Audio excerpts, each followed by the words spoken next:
네, 여러분 안녕하세요. 안녕하세요. 축구장이 시작해 보도록 하겠습니다. 8시 정각 오늘은 네. 시간 딱 맞춰서 열었습니다. 아, 첼시 토트넘 리뷰는 안 하시냐고. 이미 그거- TMF 영상에서 요 앞에 TMF에서 먼저 다뤘기 때문에 네. 그거 나갈 거예요 아마. 그래서 오늘 그 리뷰는 안 하고 근데 그냥 아예- 짧게 소감, 첼시 팬으로서의 소감 중계도 하셨고. 중계하면서는 뭐 제가 좀 약간 잠을 못 자서 그날 막 졸린데 막 여러 이벤트가 그냥 한꺼번에 계속 나오더라고요. 그래서 네. 좀 정신이 없는 와중에 마지막에는 좀 놀랐죠. 제가 정말 수많은 경기를 다 봤는데 2명이 퇴장당한 팀이 그렇게 라인을 끌어올려서 경기하는 거를 전 처음 본 것 같아요. 네. 네, 그래서 좀 신기했어요. 와, 이렇게도 하는구나. 그러니까. 두 명이 지금 빠졌는데 저런 식으로도 하는구나. 그런데 또 첼시는 계속 옵사이드 걸리면서 그걸 못 넣을 뻔했어요.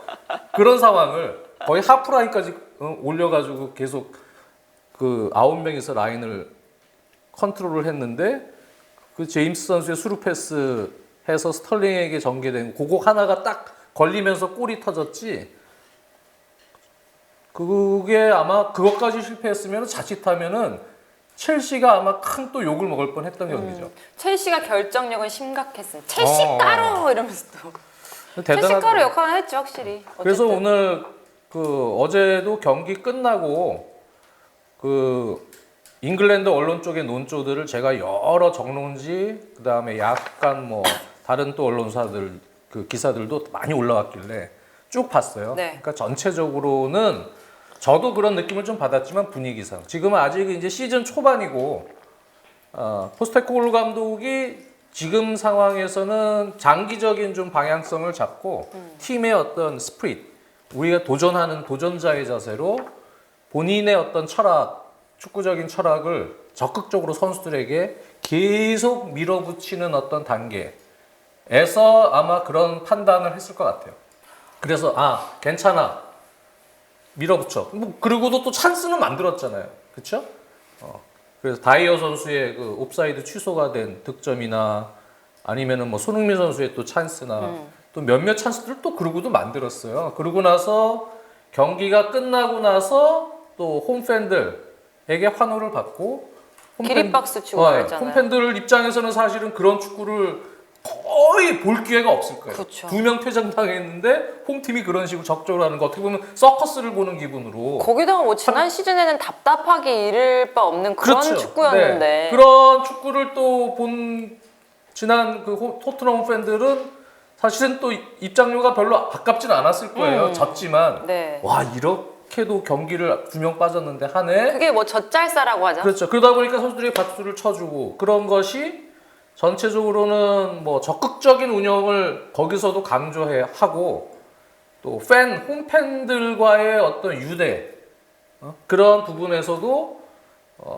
조금 시너지를 낼 수 있는 시즌 초반 분위기에서 아마 그런 부분을 더 크게 보지 않았나. 그러니까 물론 축구가 결과가 되게 중요한데 장기적인 레이스에서 이게 만약에 막판이었으면 시즌 막판에 챔피언스리그 티켓이나 그러면은 욕을 먹겠죠. 그렇죠. 아니면 다른 게 뭐 걸려 있는 상황이었으면은 어떻게든 승점 1점이 중요하기 때문에 조금 다른 생각을 했을 수 있겠지만 지금은 시즌 초반에 장기 레이스에서 선수들에게 어떤 방향성을 조금 더 확실하고 적극적으로 심어주기 위한 어떤 상황은 아니었나. 이런 논조들이 잉글랜드 언론이나 뭐 여러 패널들, 뭐 캐러거, 게리 네빌 뭐 이런 여러 패널들한테서 많이 나온 얘기고 또 일부 논조는 그럼에도 이거는 이러면 안 잘못됐다. 됐다. 그렇게 하면 안 된다.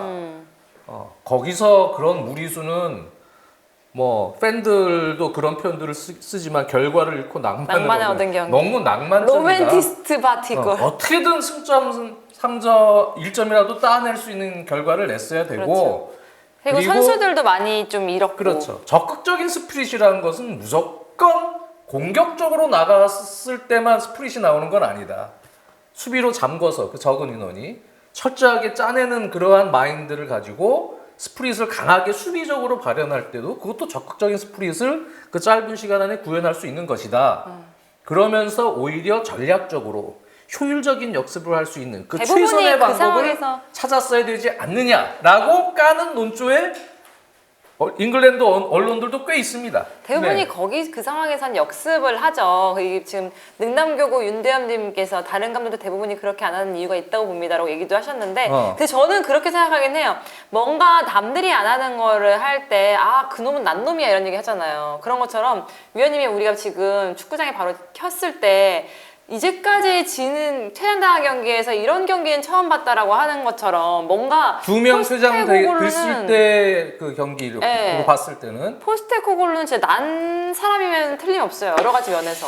그게 뭐 이분의 성향 자체가 물론 과거에도 그런 부분들이 있었지만 네. 그러한 어떤 뚝심, 네. 뭐 외모도 약간 그렇잖아요. 그런 게 원래 있어서 그런 건지 아니면은 정말 그런 생각들을 좀 해서 팀 스프릿이나 어떤 멘탈리티적인 부분을 조금 더 또 구단 전적인 분위기나 팬들과의 어떤 초반의 유대나 이런 것을 생각해서 그랬는지 그거는 저는 알 수 없습니다만 어찌됐든 저는 중계하는 사람의 입장에서는 재밌었다? 제가 중계를 거의 2,000경기 넘게 중계를 했어요, 여태까지.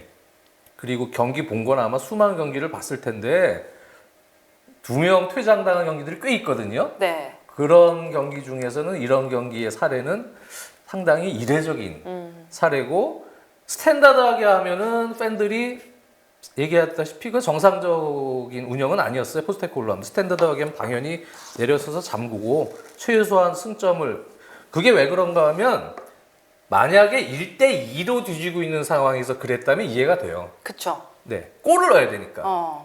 무조건. 근데 1대1인 상황에서 그랬거든요. 그럴 때는 보통은 스탠다드하게는 무조건 잠궈서 최소한 어떻게든 승점을 짜내고 1점이라도 상대가 무리한 숫자를 가지고 공격했을 때 한 번의 역습이라도 걸리거나 뭐 해서 거기서의 어떤 기적적인 상황을 바라는 것이 스탠다드한 상황이죠. 네. 그런데 이제 어떻게 보면 조금 재밌었어요. 네? 어쨌든 뭐 어쨌든 결과는- 잠이 좀 깼어요. 제가 약간 좀 졸렸는데 그날 이 사이클이 좀 안 맞아갖고 잠이 좀 깼고 뭐 여러 상황들이 발생이 돼서 좀 아니, 정신이 없었어요. 솔직히 네. 그런데다가 뭐 첼시는 결과는 가져왔으니까 어쨌든 저쨌든. 네, 뭐 내용적으로는 첼시도 그렇게 만족스러운 내용은 여전히 아니고요. 그렇죠, 결정력은. 네. 근데 위원님 어때? 어쨌든 그 뭐라 그러죠? 우리가 기대를 안 하고 그랬던 잭슨이 뭐 잭슨이 잘났다고 할 수는 없겠지만 해트트릭을 했잖아요. 결과적으로. 하고도 이렇게 찬사를 못 받는 경우도 좀 드물죠. 니콜라 잭슨 좀 불쌍해요. 해트트릭 했는데 어쨌든. 네. 그런데도 뭐 해트트릭 한 선수에 대한 엄청난 찬사가 오히려 뭐 별로 있는 게 아닌 그런 상황이긴 했습니다. 근데 어쨌든 발끝에서 골맛을 본다는 건 선수 입장에서는 그렇죠. 네. 자신감에는 뭐 일조를 했겠죠. 그렇죠. 네. 세상에서 제일 맛없는 해트트릭이래. 하지만 니콜라 잭슨은 여전히 개선해야 될 부분이 많은 공격수고요. 네.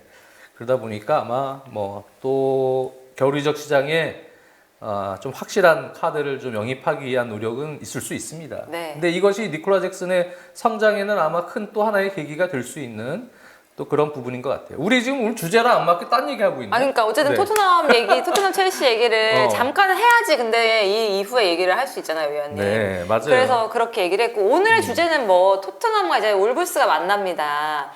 손흥민과 황희찬이 만나는 이 경기 굉장히 많은 사람들이 기대해요. 왜냐하면 이번 시즌 뭐 손흥민 선수는 말할 것도 없고 황희찬 선수도 너무 잘해주고 있기 때문에 이 둘이 만났을 때 어떤 그 한 곳에서 한 중계 화면에서 두 선수가 이렇게 스쳐 지나가는 그 장면을 보는 우리의 희열이라는 게 있잖아요. 무슨 손흥민과 황희찬이 붙는 그것도 팀 내에서 지금 두 명이 다 최다골이에요. 그렇죠. 네, 최다골을 넣고 있는 선수, 최다골을 넣고 있는 코리안 리거끼리의 맞대결은 처음이지 않았나 생각이 들고요.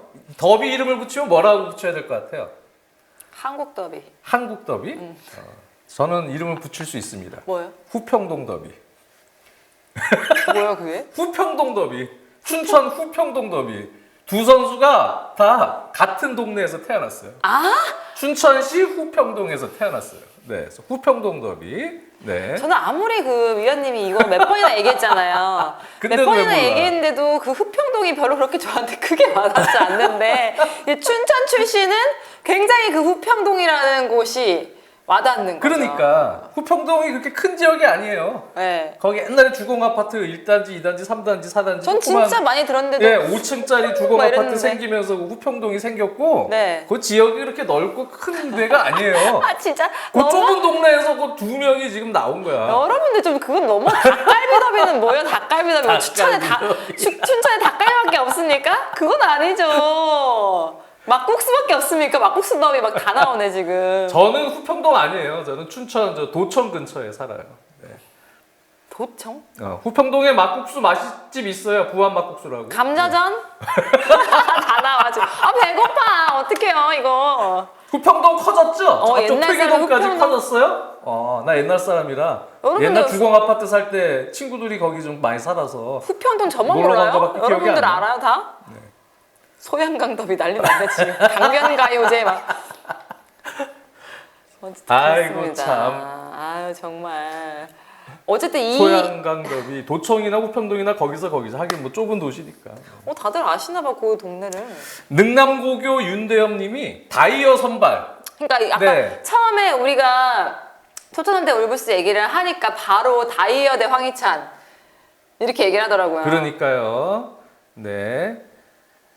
다이어가 나온다는 얘기는 지금 뭔가 문제가 발생했다는 거 팬들 그렇죠. 잘 아시죠? 지금 뭐 악재가 한 개가 아니고 그러니까 토트넘이 완전히 지금 갑자기 브레이크가 그냥 끽 이거 아니라 끽이 됐어. 그러니까 이게 어떻게 전혀 문제 없이 가다가 그러니까 한 경기에서 우다다다다다 하고 1패를 하더니 갑자기 빨간불이 켜졌어. 그것도 뭐 그냥 선수들도 아니고 완전 팀에서 제일 그러니까 중요한 주축 핵심 선수들. 선수들이. 손흥민 빼면 나머지 제일 중요한 선수들이 지금 다 문제가 생긴 거예요. 그러니까요. 그래서 4명이 지금 판도베는 2명은 확실하고 2명은 이제 어떻게 될지 모르는데 부상으로. 그렇죠. 그래서 포스테코글루 감독의 축구가 성립될 수 있는 이유는 팬들이 잘 아시다시피 판더벤과 로메로의 이 센터백 라인 워낙 스피드, 순발력, 피지컬이 있고 그리고 높은 위치에서 끊어낼 수 있는 그러한 적극적 운영 또 인터셉트 능력이 좋은 선수들이기 때문에 또 거기에 그 2-3 빌드업이 됐던 또는 3-2 빌드업이 됐던 그런 빌드업 체계에서도 두 선수가 아주 무난한 운영을 경험과 더불어 할 수 있는 것을 보여줬기 때문에 그 축구가 된 건데 지금 판더벤은 스프린트를 하다가 햄스트링 부상인데 작은 햄스트링이 아니고 꽤 시간이 걸릴 것 같아요. 그래서 지금 빠질 최소 수밖에 3주. 없고요. 네. 최소 3주. 로메로 선수는 여러 이벤트가 발생이 될 때 그 옵사이드 다른 니콜라 잭슨 옵사이드였나? 그 상황일 때 그 전 상황에서 또 태클 때문에 퇴장인데 아마 3경기 징계 나온 것 같아요. 네. 그래서 우도기가 한 경기. 예. 그리고 거기다 우도기 선수는 또 경고 누적으로 또 퇴장을 당해서 지금 4백에 우도기, 판더벤, 로메로 3명이 없이 일단 가야 되고 메디슨도. 또 메디슨이 발목을 잡고 통증을 호소하다가 결국 교체가 됐어요. 그래서 나올지 안 나올지 아직 모르는 상태죠. 그렇습니다. 그렇기 때문에 지금 토트넘은 완전 비상입니다. 네, 요 경기뿐만 아니고 또 두 경기 정도는 로메로도 또 계속 못 나오는 그러니까 상황. 지금 판더벤은 계속 못 나오는 상황. 울버- 결국 울버햄튼전, 에스턴빌라, 맨시티 이렇게 4경기가 연이어 맞아요. 있거든요. 이 경기에서 지금 주축 선수들이 나올지 안 나올지 누가 나올지 뭐 이런 것도 지금 가장 지금 빨간불이 켜져 있는 3경기인 것 같아요. 빌라, 맨시티 원정, 웨스트햄, 뉴캐슬전까지 쭉 가야 되는데 판더벤은 거기까지도 쭉 부상이 이어질 수가 있고요. 그러니까 지금 팬들도 얘기하다시피 총체적 이 수비 난국에 과연 어떤 식으로 수비 라인을 구축을 해야 되느냐. 일단은 선수 풀이 지금 많은 게 아니기 때문에 다이어 선수는 그래도 경험이 있으니까 기용을 해야 되지 않느냐. 근데 다이어에 대한 뒷공간은 팬들이 항상 고민을 하고 있는 부분이잖아요. 물음표가 있었고 네. 기회도 이번에 못 잡아 경쟁에서 이제 밀려났고. 그렇죠. 네. 거기다가 그렇죠. 벤 데이비스는 출전 가능할 것 같단 말도 있던데 그렇죠. 벤 데이비스랑 메디슨이 그래서 핏 테스트를 받아야 됩니다. 그래서 어느 정도 상황인지는 아직 정확하게 모르겠어요. 벤 데이비스가 나오면 그나마 조금 날 텐데 어쨌든 다이어의 지난 경기는 막 급하게 경기 중에 뭐 에메르송을 수비로 일단 내려서 막 쓰고 했는데요. 근데 아마 뭐 벤 데이비스나 이런 선수들이 문제가 생긴다면 그러면은 센터백을 어쨌든 벤 데이비스도 못 쓰고 또 그렇다고 에메르송이 또 왼쪽 수비를 봐줘야 되는 상황이 되면 결국은 아까도 얘기했지만 여기 팬들도 이제 언급을 하던데요. 잉글랜드 19세 이하 대표팀 센터백인 애슐리 필립스 선수를 올려서 써야 되는 상황도 생길 수 있습니다. 네. 네. 그러니까 우리가 계속해서 얘기했잖아요. 토트넘이 이렇게 잘 나가서 막 우승 경쟁 팀일까라는 주제로도 되게 얘기 많이 했지만 결과적으로는 뎁스 때문에 항상 그 문제점을 가지고 있어서 아시안컵까지 버틸 수 있을까? 아시안컵에서 무너질 수도 있는 가능성이 크다라고 했는데 그 얘기 하자마자 아시안컵도 가기 전에 지금 갑자기 1패에서 와르르 무너졌으니까. 그러니까 원래는 아시안컵이 포스테코글루 감독이 진짜 어떤 선수들로도 자신의 색깔을 그대로 어느 정도 구현해 낼 수 있는 한국의 퍼거슨님 감사합니다. 감사합니다. 그러한 아주 훌륭한 감독이다.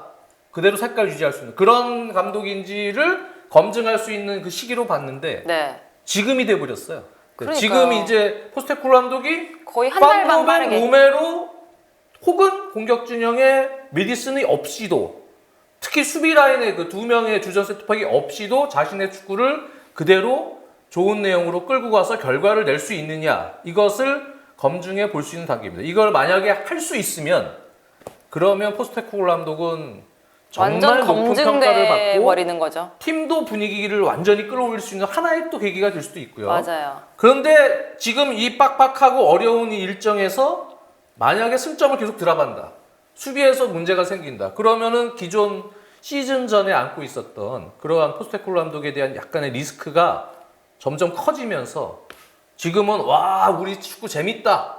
적극적이다. 너무 훌륭하다 하지만 이게 결국 축구가 결과거든요. 요게 한 번 보여줬을 때는 기립박스 나올 수 있다고. 그렇죠. 이게 근데 막 두 번, 세 번, 네 번 말는데 계속 결과는 안 나오고 안 막 재밌기만 나오면 해. 그 다음에는 이제, 그러면 이제 분위기가 또 안 좋아질 수가 있어요. 이렇기 때문에 요 시기가 토트넘에게 중요하고 특히 울버햄튼전이 중요하다.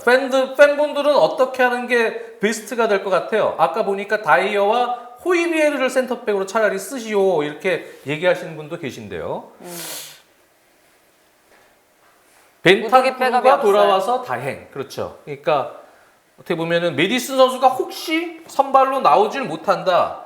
그러면은 공격형 미드필더로 뭐 예를 들어 손흥민은 톱이고 네. 히살리송이 들어가서 히샬 지금 골반 수술 안 좋다 그러죠. 수술했대요. 그러니까 히살리송도 그러면 좀 힘든 상황이면 그러면 솔로몬도 지금 아직은 부상 중이고요. 브레넌 존슨을 활용하거나 아니면은 벤탄쿠르 선수를 공격형 미드필더로 올리는 뭐 이러한 상황으로 갈 수도 있는 거거든요. 네. 그러니까 지금은 공격 자원에서도 지금 공백이 있고. 그렇죠. 와, 이거 여러모로 만만치 않아. 요 지금 시기가 어떻게 선수들을 배치해서 어떤 역할을 맡기느냐가 너무 중요할 것 같고요. 손흥민 선수 역할이 그만큼 커졌습니다. 네. 벨리즈 같은 유망주가 물론 있습니다. 거기서 무언가 조금 돌파구를 찾기 위한 방법이 있는데 이 어린 선수들을 근데 이렇게 지금 힘든 위기의 순간에 야 너네들이 이거 대처해서 일단 잘해내면 이제는 그 커버해봐. 어린 선수들까지 백업 선수들까지 잘 마련돼 버리는 거지. 그렇죠. 이런 이렇게 위기가 기회가 될 수도 있는 거니까. 네. 첼시 경기 중계 중에 장지현은 배제시켜야 지난 경기 때 은연중에 기뻐함. 참나. 그러지 여러분, 않거든요. 제가 얼마나 마인드 컨트롤을 진짜 지금 냉정하게 하고 이분이 봤는데요. 지금 그러지 않아요. 위원님 몇 살 때부터 중계를 시작하셨어요? 중계는 인터넷 중계부터 하면 2003년부터인데 그래요. 2003년부터 프리미어리그 지금 중계를 MBC 20년간 ESPN에서 한 건 2005, 2006 시즌부터죠. 네. 20년간 여러분 몇만 경기를 중계를 했습니다. 근데 뭘 어떻게 이렇게 맨날 그럴 때마다 감정을 드러내면 그건 전문적인 해설위원이 아니죠. 형철이도 티남. 당황했다. 젤리젤리님, 그러지 않아요. 또 저희들 특히 팬이 있는 저 해설위원들 오히려 대부분 첼시에 팬들이 냉정하게 다 있죠. 하시는데. 다 좋아하는 팀들이 있고 그게 어떻게 보면 좀 정상일 수 있죠. 축구를 좋아하는 저희가 비선수 출신, 매니아 출신 뭐 이런 해설위원으로서 팬이 당연히 있는데 지현이 형이 편파한다는 말은 또 처음 듣네. 근데 또 직업적인 관점, 일하는 관점에서 프로페셔널하게 가면은 그 부분은 저희한테는 제일 중요한 부분이에요. 그래서 맞아. 얼마나 조심하는데요. 최대한 그 마인드 컨트롤 엄청 하고 들어가요. 그냥 이거 딱 헤드셋을 벗으면 이제 그쵸. 이런 걸 할 수는 있겠지만 벗고 나오면은 뭐 나와서 이제 화장실 갔다가 이러고 나와가지고 차 타기 전에 그때 이제 다시 돌아와요. 네. 저 같은 경우는 보통 그런 경우가 많아요. 첼시 형 은퇴하지 마요 그랬는데 위원님 뭐 은퇴한다는 얘기 하셨어요?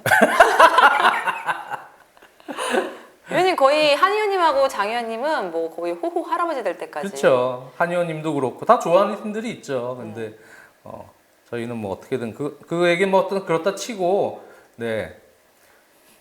감사합니다. 근데 꼭 이런 젤리젤리님, 축구 얘기할 때는 이렇게 빨리 안 올라오더니 네. 이런 얘기만 하면은 그냥 사람들이 우수수수 댓글을 막 너무 많이 다르셔 정말. 로셀소도 있죠. 로셀소가 참 있구나. 로셀소 선수를 쓸 수도 있죠. 이거 좀 결단을 아마 포치 감독이 포스테코글루 감독이 글쎄 이번 라운드 앞두고 아마 되게 고민이 많을 것 같네요. 어떤 식으로 요 라인업으로 풀어가야 될지. 근데 지금 엄청 고민이 많겠지. 머리가 복잡하겠지. 울버햄튼도 지지난 라운드에 네투 선수가 부상을 당했어요. 네, 그리고 뭐 올브스는 지금 솔직히 경기 상황도 별로 안 좋고. 근데 괜찮았었어요. 네투 있을 때는 특히 4-2-3-1 쓰다가 3백으로 바꿔서 어떻게 보면은 쿠냐, 그 다음에 네투, 그 다음에 우리 코리안 가이 황희찬, 네, 요 세 선수로 역습하는 모드로 3백 쓰면서 재미를 봤었거든요. 그러면서 맨시티전 코리안 가이가 결승골 넣었죠. 네. 그래서 맨시티전 잡고 3백 쓰면서 아스톤 빌라전 비기고 1대1로 그때도 황희찬 선수 골이 있었죠. 그 본머스 원정 또 이기고, 네. 뉴캐슬전 때는 3백을 썼는데 수비 시에는 5백이 되지 않습니까? 근데 이제 3백 쓰다가 약간의 문제가 경기 내용적으로 이 합 스페이스 쪽, 네. 측면 윙백과 3백의 스토퍼고 사이 쪽으로 돌아 들어가는 선수들을 자꾸 놓치고 그 뒷공간, 좁은 뒷공간인데도 문제들이 조금씩 있었어요. 그리고 수비하는 방식이 게리 오닐 감독이 주문하는 거는 완전한 지역 방어가 아니고 게흐님 정말 감사해요. 감사합니다. 장현 이런 말이 힘이 되죠. 항상 잘 보고 있습니다. 게리 오닐 감독의 운영이라는 게 이제 이른바 잉글랜드에서 일부 표현하는 거는 존 프레싱 형태예요. 지역 방어지만 상당히 적극적으로 공을 중심으로 달라붙습니다. 네. 그러다 보니까 뭐 크레이크 도슨이나 이런 수비수들이 무리하게 달라붙다가 뒷공간이 또 발생이 되기도 하고 그런 문제들이 수비적으로 약간 있다 보니까 3백으로 재미를 보다가 뉴캐슬전에는 상대의 전술적 성향도 좀 고려를 했겠지만 4백으로 바꿨었어요.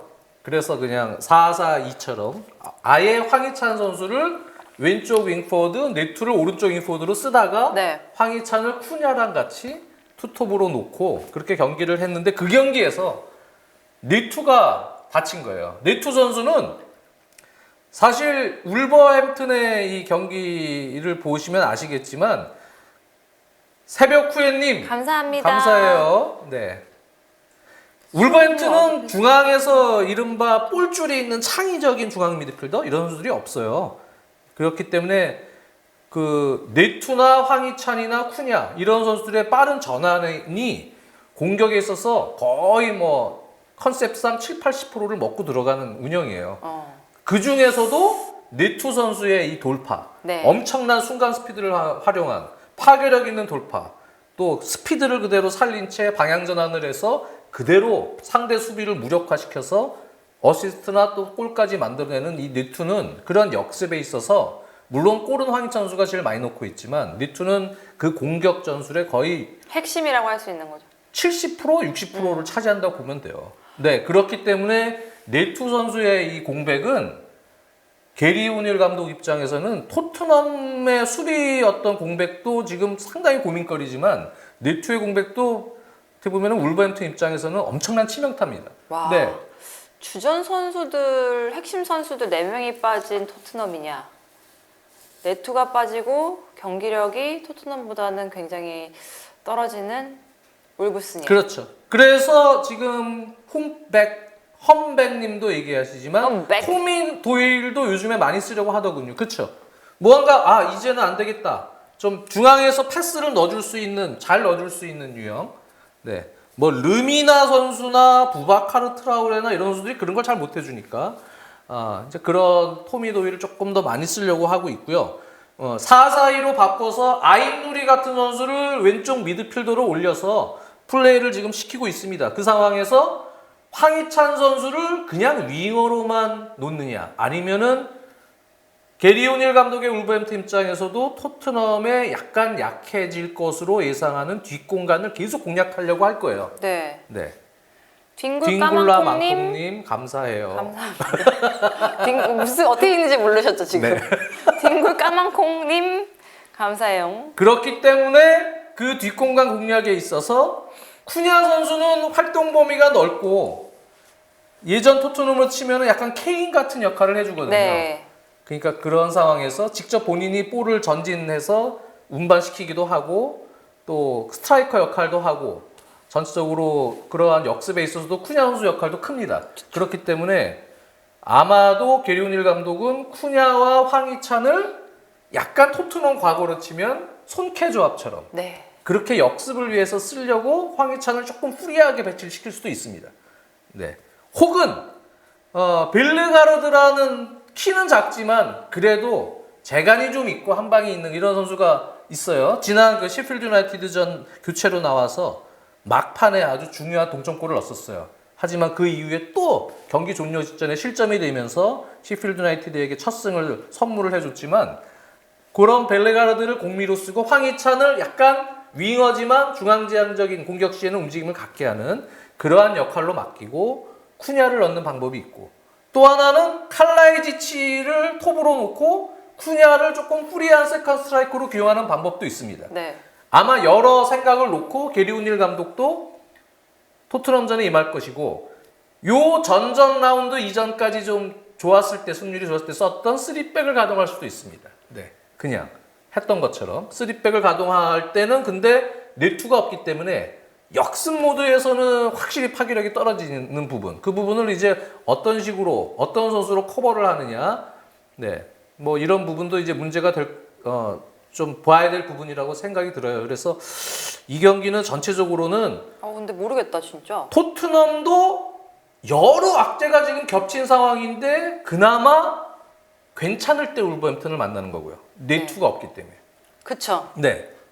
울버햄튼 입장에서도 지금 악재가 많이 겹쳐서 선수 공백이 생긴 상태에서 토트넘을 만나는 거고요. 근데 지금 두 어쨌든 팀 다 아마 그렇게 해보려는 동기부여도 있을 것 같습니다. 수비가 지금 이렇게 흔들리고 있는 상황 속에 상황적으로 토트넘이 역습을 울브스가 한다 그러면 또 그것도 어떻게 될지 모르는 거고 그렇죠. 거기다가 점유율은 또- 뭐 토트넘이 가져갈 거예요. 네. 선수가 바뀌었어도. 거기다가 또 지금 셰필드가 울브스 상대로 첫 승 거둘 만큼 지금 울브스 또 거기에 대한 타격도 있을 거고 또 홈은 울브스 홈이고 이게 진짜 어떻게 될 것 같지 모르는 오히려 막상막하에 재밌을 것 같다고 그렇습니다. 프리미어님이 울버햄튼 홈이잖아요. 네. 그래서 황희찬 선수가 지금 프리미어리그 구단 울버햄튼 기록을 세웠었죠. 그쵸. 홈 6경기 연속골. 네.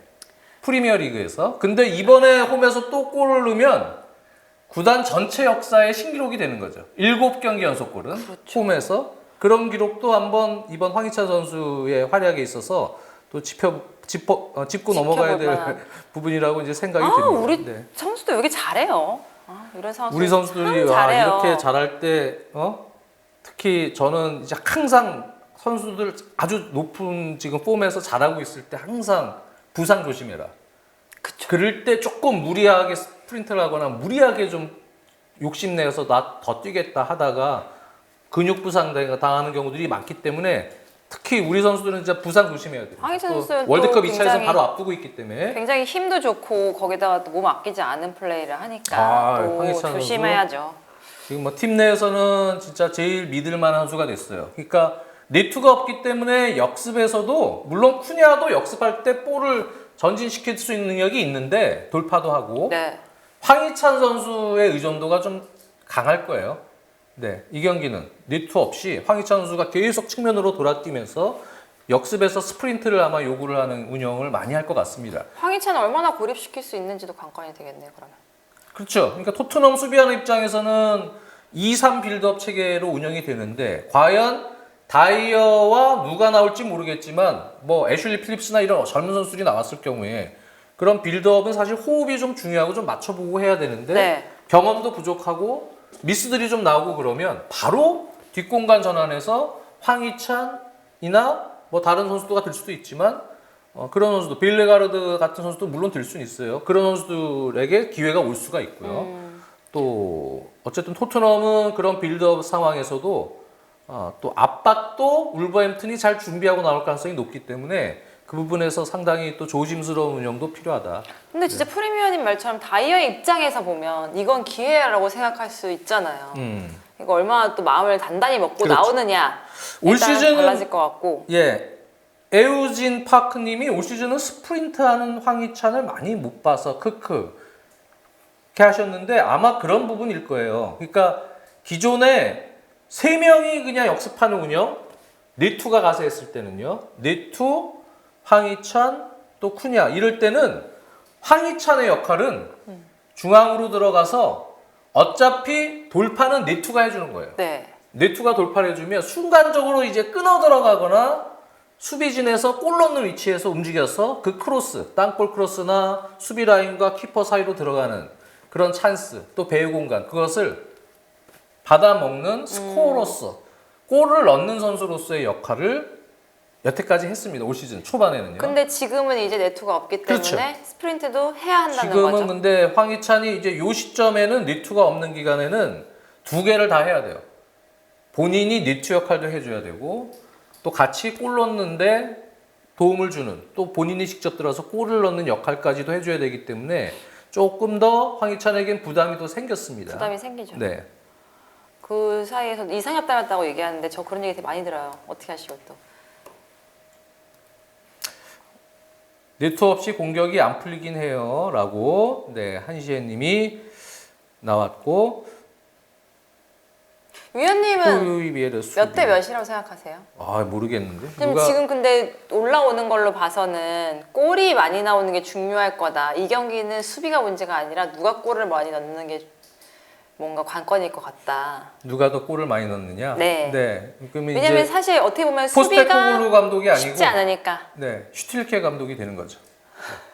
아니다, 본프레레 감독이 되는 거죠. 슈틸케가 아니고 본프레레 감독. 네, 3골 먹으면 4골 넣으면 됩니다. 네, 이 마인드로 그렇죠. 가면은 근데 그게 뭐 어떻게 보면 되는데 맨시티 마인드인데 그건. 메디슨 선수가 나올 수 있느냐 없느냐가 제일 중요할 것 같아요. 공격 파괴력에 맞아. 있어서는. 네. 진짜 끝까지 봐야죠. 어느 정도 갖춰지고 나오느냐. 그렇죠. 근데 지금 울버햄튼이 네투가 빠지면서 저는 뭐 이렇게 난타전이 될 만한 정도의 공격 파괴력은 가지고 있진 아마 못한 상황일 거예요. 네. 그래서 그런 얘기 아닐까요? 수비가 지금 약하니까. 그렇죠. 그래서 이제 수비가 과연 골이 나올 얼마나 막을 수 있을 없이 어느 것이냐. 정도 해주느냐. 반대로. 그리고 혹시 애슐리 필립스 같은 선수가 나오면 이 선수가 시체 조건은 상당히 좋아요. 네, 193cm. 제공권도 있고 힘도 있고 그렇습니다. 그리고 이제 뛰는 것도 이제 성큼성큼 이렇게 뛰는 스타일이에요. 네. 그래서 김민재 선수처럼 잔발로 키가 큰데도 다다닥 가서 그런 순간적인 순발력 스프린트를 내는 유형은 아니지만 그냥 성큼성큼 뛰면서 그래도 뭐 커버하거나 그래도 적극적으로 또 축구적인 어떤 어린 나이에 비하면 경기를 읽는 판단은 조금 괜찮더라고요. 그래서 그 상황에서의 어떤 높은 위치에서의 인터셉트나 뭐 이런 부분 그리고 성큼성큼 뛰면서 그게 이제 어느 정도의 어떤 속도를 낼지는 경기 프리미어리그 템포에서 한번 확인해 봐야 됩니다. 네. 애슐리 필립스도 이 선수가 그냥 느리지 않나 이렇게 단정 지을 수는 없거든요. 그래서 어느 정도의 그게 이제 느리다 빠르다의 기준은 선수들의 판단이 또 어느 정도 빠르냐에 또 그게 상당히 좌지우지되는 요소가 있어요. 약간의 순간적인 스피드의 어떤 그 저하는 빠른 판단으로 다 커버할 수 있습니다. 근데 그래서 어떻게 보면 또 그 빠른 판단이 경험에서 그쵸. 나오는 거기도 하잖아요. 경험에서 나와야 되고 혹시 그런 어린 선수들이 들어갔을 때 얼마나 그거를 쫄지 않고 나이보다 노련하게 해내느냐. 그쵸. 실수하지 않고 할 수 있느냐 그 부분도 중요하고 그래서 어떤 조합이 나올지 모르겠는데 아마 조금 여러 변수가 생길 수 있는 부분은 분명히 있다. 그래서 두 분은 누가 이길 거라고 보시나요? 객관적으로요? 객관적으로는 모르겠다 진짜. 너무 어렵다. 저는 이렇게 빠져 있어도 전체적인 공격 패턴이나 현재 뚝심 있게 밀고 나가는 전술적 형태를 봤을 때는 그러면- 그래도 토트넘이 조금 우위에 있지 않나 이렇게 보고 있어요. 네, 물론 원정 경기지만 토트넘 입장에선 저는 메디슨 나오면은 토트넘. 죄송합니다. 사례가 걸렸어. 위원님 기침을 한다고 해서 이거는 끊어질 수 없어요. 생방이거든요. 원래 저희가 녹화를 할 때는 기침하면 이렇게 하고서 잠시만요 이러면서 하는데 어쨌든 위원님은 토트넘. 그래도 토트넘이 조금 유리하지 않겠냐. 네. 2대1 정도? 그 일은 그러면 황희찬 골? 뭐 국내 팬들 입장에서는 그랬으면 좋겠네요. 네. 저도 마찬가지고 이왕 넣는다면 그래도 울버햄튼이 넣는다면 황희찬이 넣는 게 낫죠. 네. 와 모르겠다. 저는 3대 손포트 트릭, 황헤트 트릭 4대3. 이야 이상적인데? 장난 아니다. 아무튼 저의 다 춘천 희망회로. 후배들. 2명 다 춘천 후배들. 뭐라고요? 아까 그 동네가 이름이 후평동. 뭐라고요? 후평동. 네. 춘천 후배들 하여튼 화이팅. 2명 다 잘하기를 빕니다. 네. A매치 또 그래서 기분 좋게 와야죠. 토트넘이다.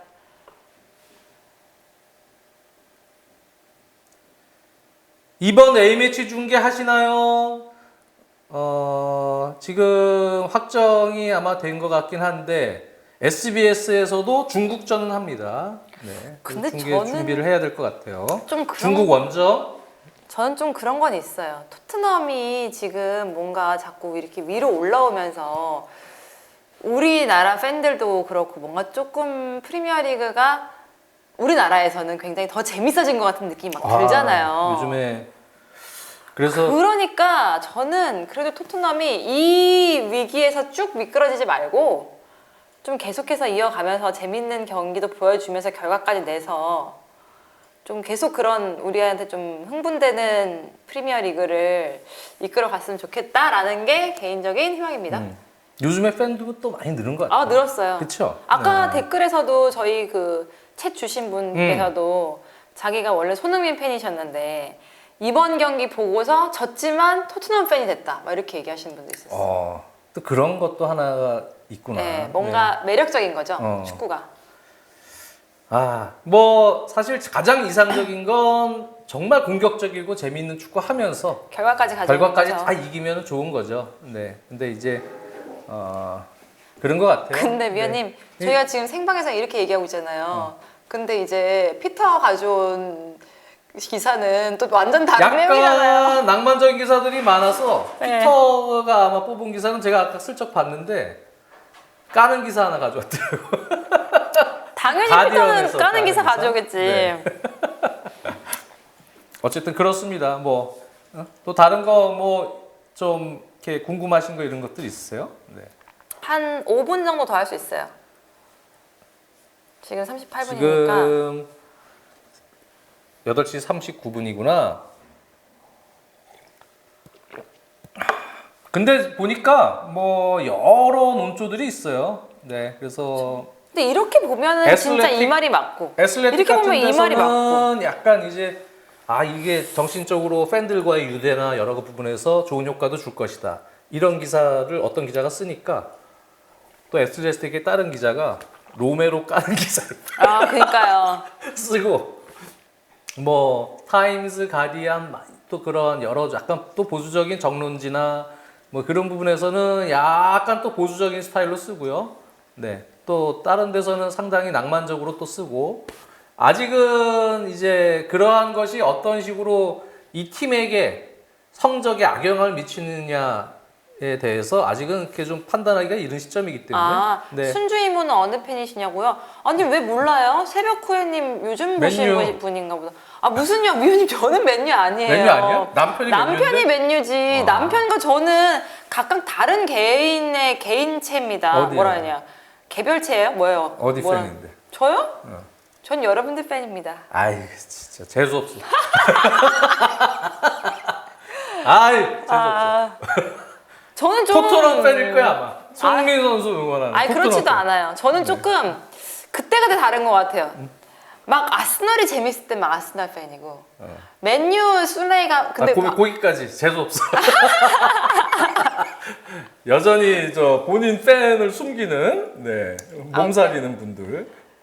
이게 또 순레이가 너무 맨유 때문에 안타까우면 또 맨유한테 좀 마음이 갔다가 위원님 때문에 좀 오히려 또 첼시한테 마음 너무 안 됐어서 자꾸 어둠의 그림자가 자꾸 있으니까 막 아 첼시 아니 잘 그냥 봐야 어디 되고. 좋아하는 팬이지. 아 진짜. 뭐 저는 조금 잘 나가는 팀도 좋아하지만 좀 저 어렸을 때 학창 시절 때도 좀 그랬어요. 그 뭐라 해야지 은따 같은 친구들 옆에서 은따가 항상 뭐야? 왕따는 알지? 은근히 있다도 그러니까 아, 뭔가 은근히 있다도 은근히 얘 옆에는 친구가 안 어, 가는 거예요. 어, 근데 어. 그런 애가 보이잖아요. 그럼 저는 걔 옆에 가서 이렇게 밥 같이 먹고 막 좀 이런 스타일이라서 아. 이렇게 어둠의 그림자가 있는 누군가의 그 팀이 참 안 돼갖고 응원하게 되고 막 이러더라고요. 그러면 좀 불쌍한 팀? 근데 좋아해? 또 잘 루턴 나가는 타운? 좋아해? 잘 나가는 팀 아니 잘 나가는 팀도 좋아하고 네.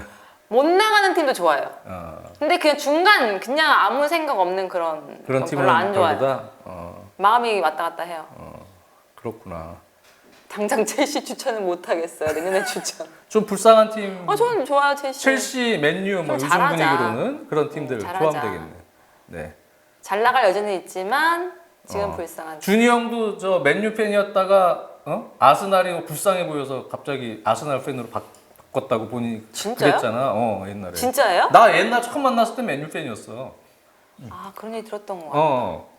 근데 지금은 아스날이 못하는 거 좋아하지 않으시잖아요. 잘하는 거 그러니까 아스날 좋아하지. 지금 잘하잖아. 그럼 또 팀 바꾸려나? 나는 솔직히 나는 이렇게 팀 바꾸고 그러는 거는 좀 이해는 안 되더라. 나는 그렇게는 안 되더라고. 난 지금 야구도 네.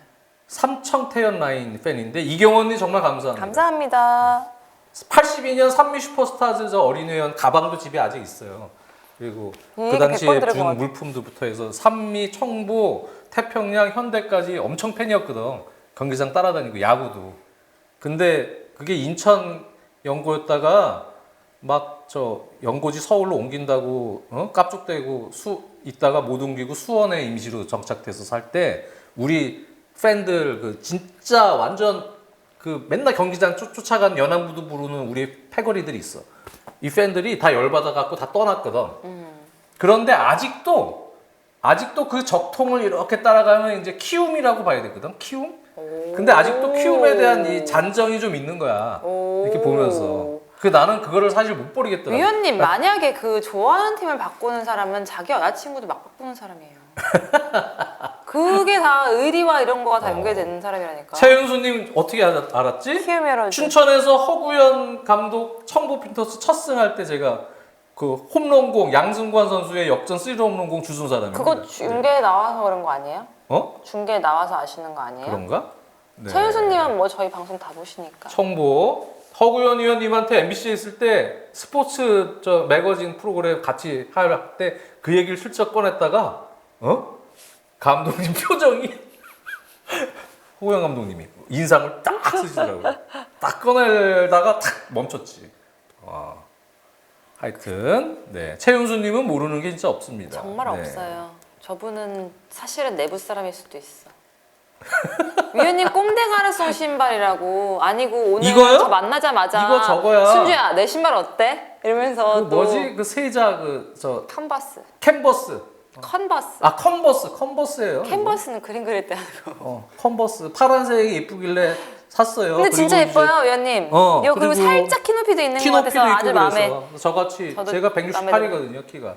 그래서 170을 꿈꾸는 사람들에게는 색깔과 여러 가지 스타일이 이상적이네. 이러고 샀죠. 네. 싸요 또. 네. 세일하길래. 네. 위원님은 정말로 좀 앞서 나가는 이 나이대에 앞서 나가는 패핏인 것 같아요. 네. 좋아한다. 그쵸? 위원님한테 말씀. 175는 되어 보여요. 첼시 컬러. 등치가 있어서. 위원님 170 안 저 되세요? 딱 군대에서 잰 게 168.3인가요? 어머 진짜요? 네. 170 안 되신다고 안 전혀 되더라고요. 그렇게 안. 이 자세를 좀 고치면은 좀 되려나? 자세를 이렇게 좀 뻣뻣하게 맨날 좀 꾸부정하게 있는데 이걸 하면은 한 1, 2cm 커질까요? 그러면 제가 아는 170 아래에 있는 분들 중에 제일 커 보이세요. 진짜. 근데 내 나이 때 평균이 우리 또래 평균 키가 170이야. 169, 170. 그러니까 내가 그렇게 작은 편이 아니고 한 반에 60명이었는데 키 순서대로 번호거든요. 제가 맨날 한 26번 이 정도 됐어요. 중간은 간 거지. 30번이 딱 중간인데. 하여튼 그렇습니다. 네. 여러분들 저희가 막 네, 아무 말이나 포분 한다는 교장님. 거는 내포 분교장님 감사합니다. 힘들어하지 마세요. 요즘은 평균 신장이 한 175 되더라고. 그쵸? 고등학생. 강정호님 모르네요. 한 반에 60명. 한 반에 우리 때 60명. 네. 60명, 뭐, 8반, 뭐, 이렇게. 60명 아버님 때는 그랬지. 나 이전 세대 60년대생 분들은 70명 막 그랬어요. 맞아, 한 반에. 그랬어요. 요즘에는 네. 이제 20 몇 명? 그래갖고 정도 그냥 되죠? 책상 빡빡한 교실 사이즈 똑같은데, 앞에 잘 안 보이고. 그래갖고 거 맨 뒤에 있고 막 이러면. 저는 몰라요. 뭐 하는지, 선생님들이 뭐 하는지도 저는 몰라. 지금 이 스토리를 모르지만 하도 드라마나 이런 데서 많이 봐가지고 드라마나 뭐 영화 같은 데서 알죠. 요즘에는 우리 아들 중학생인데 한 반에 한 27명. 20명, 27명, 22명 25명 막 이렇더라고요. 그쵸? 방송합시다 이랬는데 여러분 방송이 끝날 때가 돼서 이런 말을 하는 방종합시다 거예요. 하고 쓴 것 같아.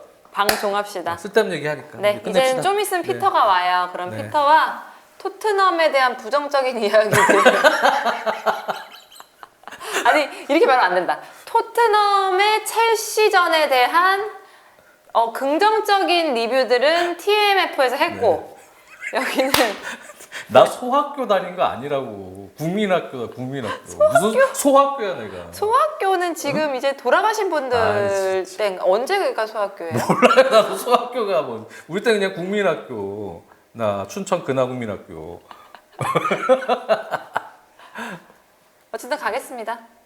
빠빠이. 안녕.